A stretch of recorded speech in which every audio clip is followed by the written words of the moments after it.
Good afternoon. These are your BYU-Idaho radio evening headlines for Tuesday, July 28th, 2026. Thanks for listening. I'm Noah Allen. BYU-Idaho's Wildlife Museum is holding an art contest for students of all majors. Jack Esplin has the story. In preparation for the grand reopening of the Wildlife Museum on campus, BYU-Idaho's Wildlife Society is hosting an art and photography contest over the next couple of months. The overarching theme of the museum is Hooked on Conservation.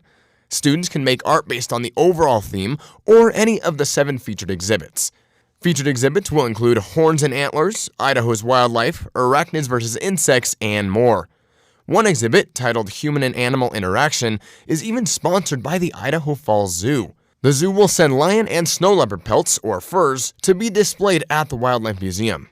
Wildlife Museum Director Michaela Hilobok says the art pieces will add life to the museum displays. Part of the museum is we like it to not just be a bunch of words on the signs that people look at. It's nice to have some nice things for people to look at. Students will have from now until Friday, October 2nd, to make their drawings and art pieces and submit them either online or take them to the museum in person. 10 winners will be selected and represented at the newly renovated Wildlife Museum. Awards will be given for several categories, such as Best of Show, Best of Photography, Best of Art, and winners for each of the 7 exhibits. Winners will have their winning art put on the museum displays and will have the opportunity to advertise some of their other personal art. They'll also receive backpack buttons from the museum. Students don't have to be an art major to participate. All majors are welcome, and there is a wide variety of topics for contest participants to choose from. If you want to focus more on like the human and animal interaction one, and for instance our horns and antlers, that'll be focusing on the difference between them. So there'll be animals. We'll have our rhino on display, we'll have the pronghorn, we'll have deer. So I'll have a good list for people to look through, or if they want, I'll also have pictures just of each wall in there that they can look at and see if there's an animal that they're interested in. Just anything that applies to the exhibit.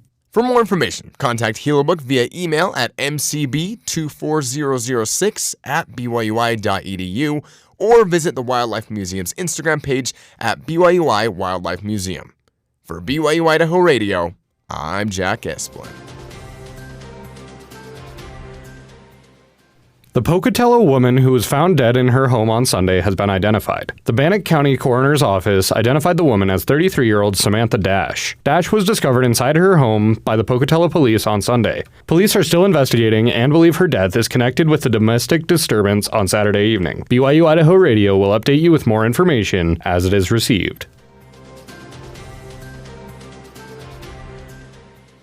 Multiple leaders of the Church of Jesus Christ of Latter-day Saints were part of Utah's Days of 47 parade last week. According to a news release from the church, Relief Society President Camille N. Johnson acted as Grand Marshal of the parade, while Church President Dallin H. Oaks made a surprise appearance. Both President Johnson and President Oaks were accompanied by their spouses, and both wore cowboy hats and celebratory clothing as they took part in the Pioneer Day traditions. Pioneer Day celebrates the arrival of Latter-day Saint pioneers to the Salt Lake Valley on July 24th, 1847.